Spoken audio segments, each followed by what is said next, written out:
ডিপার্টমেন্টের শিক্ষার্থীরা আমাদের কোর্স 1.4.6 এর প্রকল্প হিসেবে বেছে নিয়েছি এনসিইআরটি ও ইউনেস্কোর যৌথ প্রয়াসে নির্মিত একটি নাটকের শিরো সংস্করণ। আমাদের নাটকের শিরোনাম সমতা। সমাজে ঘটে চলা কিছু লিঙ্গ বৈষম্যের বিরুদ্ধে সচেতনতা গড়ে তোলাই আমাদের নাটকের মূল প্রচেষ্টা। মল্লিকা সেনগুপ্ত বলেছিলেন, মেয়েরা কি শুধু বিপ্লবের সেবাদাসী হবে? এই অমোঘ প্রশ্ন আমাদের দাঁড় করিয়ে দেয় এক চরম সত্যের সামনে। যুগ যুগ ধরে শুধুমাত্র লিঙ্গের ভিত্তিতে কোণঠাসা হয়ে এসেছে উড়ান ইচ্ছে। আক্কা মহাদেবীর ঘাটের নিচে বসে আত্মকথা লেখা হোক, কিংবা 7 বছর ধরে মুসলিম বোর্ডের সঙ্গে শাহবানুর অসম লড়াই, যুগ যুগ ধরে কোণঠাসা হয়ে এসেছে প্রান্তিক লিঙ্গ। 2014 সুপ্রিম কোর্টের নির্দেশ মতে ভারতবর্ষের প্রতিটি বিশ্ববিদ্যালয়ে জেন্ডার নিউট্রাল রেস্টরুমের দাবি করা হয়। কিন্তু আজ এত বছর পরে শুধুমাত্র দিল্লি, ভোপাল এবং ব্যাঙ্গালোরের মতো অত্যাধুনিক শহরে শুধুমাত্র আমরা জেন্ডার নিউট্রাল রেস্টরুম। এখানেও অবাঞ্ছিত এবং প্রান্তীয় হয়ে রয়েছে বিভিন্ন লিঙ্গ। এছাড়াও কাস্তে হাতুড়ি ধরা হাত যখন নৃত্যের মুদ্রায় বসতে যায়, তখন বাতাসে তাচ্ছিল্যের ঢেউ। খনা জন্মের মতো মেয়েরা শুধু বেগুন আলু ভাতে, আর পুরুষ মানেই বিক্রম। এই ধারণা থেকে আমরা সরে আসতে চাই একটি বৃহত্তর সত্তা, বৃহত্তর প্রশ্নের সামনে, যে প্রশ্ন আমাদের মানব হৃদয় থেকে ছুটে গেছে বৃহত্তম পরিসর। আমরা দেখে নেব একটি মধ্যবিত্ত পরিসর থেকে, একটি মধ্যবিত্ত পরিবারের চরিত্র থেকে কিভাবে এই প্রশ্ন অমোঘ সত্যে পরিণত হয়। সংসারের সব কাজ আমাকে একা, কেউ সাহায্য করে না। সংসারটা কি আমার একা? মা মা তুমি কি আমার জিনিসটা বেঁধে দেবে? আসো। সোমা। হ্যাঁ মা, আমি তৈরি। চলো, কাজ এসে গেছে।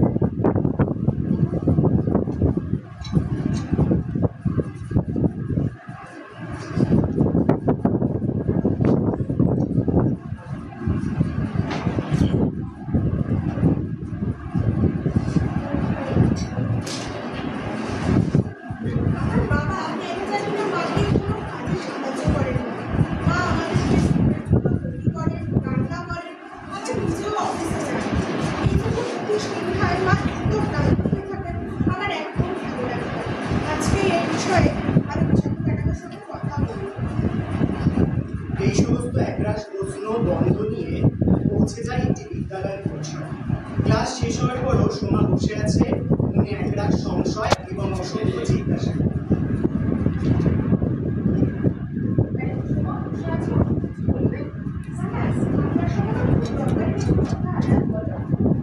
আমার বাবা কেন জানি না মাকে বাড়ির কোনো কাজে সাহায্য করেন না।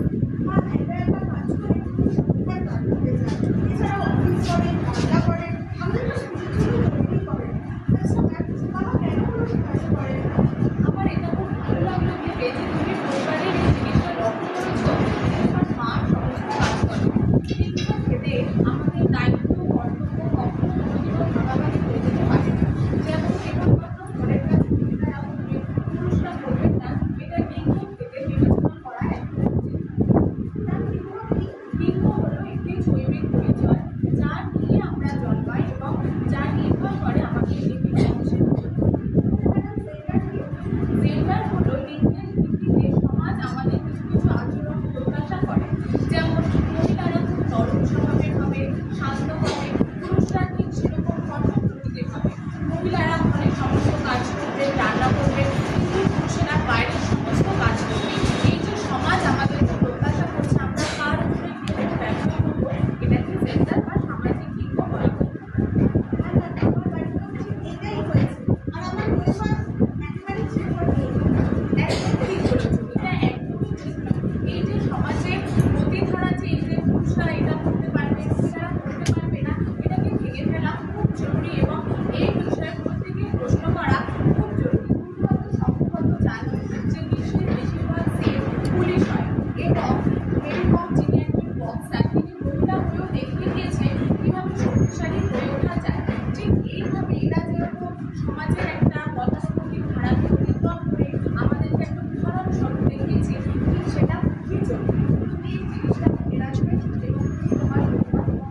গৃহ পরিবেশ ছাড়িয়ে এই প্রশ্ন বৃহত্তর সমাজে উঠে আসে একটি সমস্যার।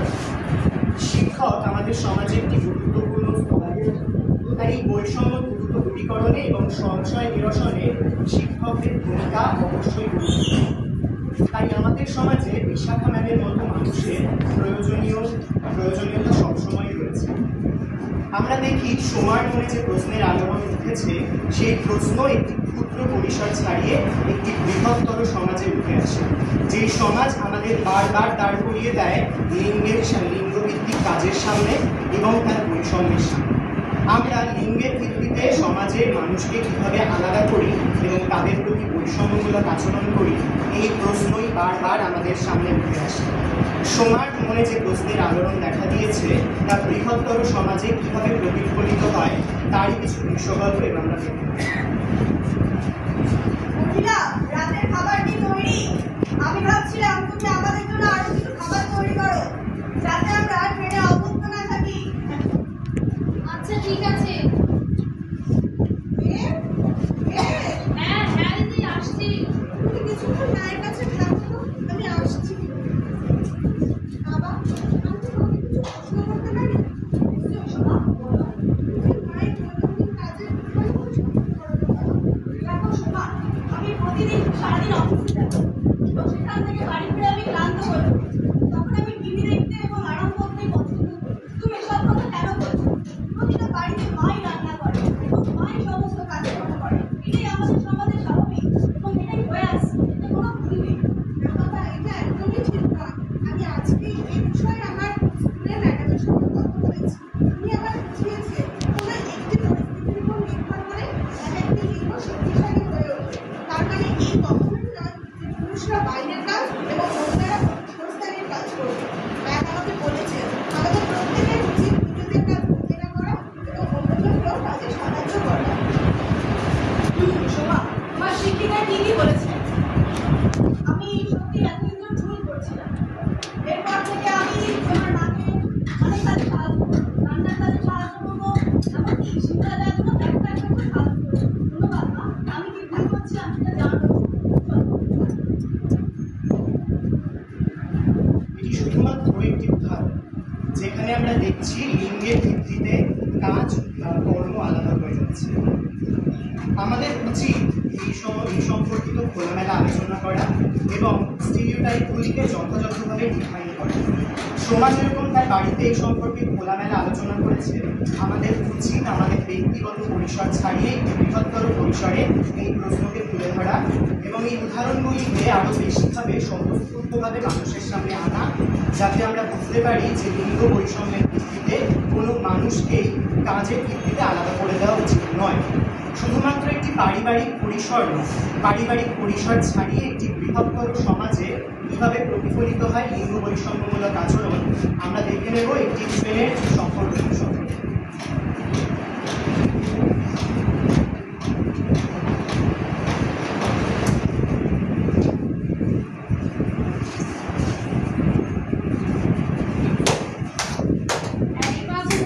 পয়সা দিয়ে যা।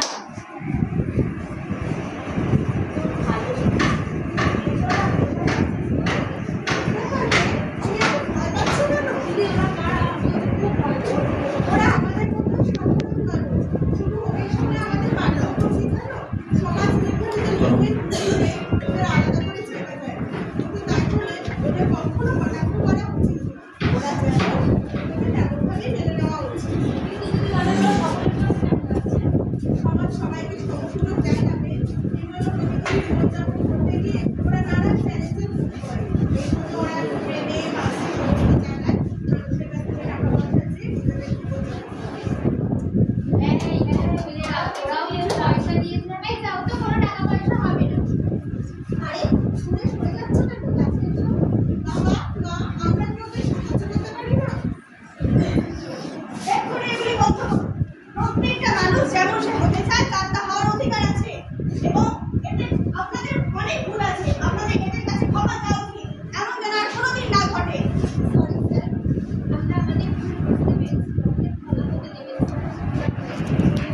শ্রেণী ধর্ম লিঙ্গকে পেরিয়ে কর্ম হোক স্বাধীন। তবুই অত্যাধুনিক সময়ে রাধিকা যাদবেরা শেষ হয়ে যায় শুধুমাত্র পুরুষের সমকক্ষ উপার্জনের পেশা।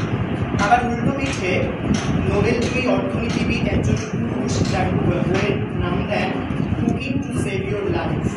আমরা স্বপ্ন দেখি এমন একটি সমাজের যেখানে লিঙ্গের ভিত্তিতে কোনো মানুষকে বৈষম্যমূলক আচরণের শিকার হতে না হয়। এই অন্ধকারের শেষ প্রান্তে আমরা আলোর হদিশ পাব। আমরা একটি এমন সমাজের খোঁজ পাব যেখানে আমরা বলতে পারি আয় আরো বেঁধে বেঁধে থাকবে। এই সমতার দাবি সময়ে, এই সমতার দাবি পারিপার্শ্বিক। তাই আমরা আশা করব আমাদের এই উপস্থাপনের মধ্যে দিয়ে যদি একটি মানুষের মনেও ধারণা জন্মায় যে লিঙ্গ বৈষম্যের ভিত্তিতে কোনো মানুষকে আলাদা করে নয়, সবাইকে একসাথে নিয়ে চলা উচিত, কারণ কাউকে বাদ দিয়ে আমাদের সমাজ চলে না। আমরা এবার আমাদের চরিত্রদের সঙ্গে আলাপ করে নেব। আমাদের চরিত্রে মায়ের চরিত্রায়নে রয়েছেন প্রিয়া দাস, বাবা মৌসুমী রামানি, মেয়ে দাস, ছেলে অমলা পাল, শিল্পীরা সাফিয়া রায়,